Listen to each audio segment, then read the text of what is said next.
Your sofa and bed foam still smell bad even after cleaning?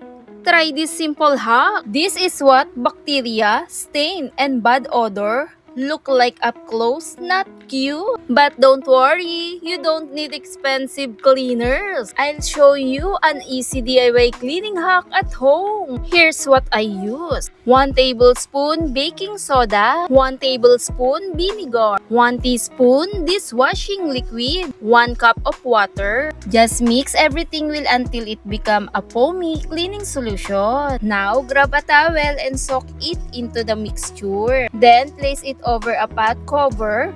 Yes, a simple pot lid. Use it to gently scrub your sofa or bed foam like this. Look at that, it helps lift dirt, remove stain, and eliminate bad odor. Removes deep dirt, eliminates unwanted smell. Easy and affordable, safe for regular use. Your sofa and bed foam will look cleaner, fresh, and smell so much better. Try this at home and thank me later. Don't forget to save this for your next cleaning day.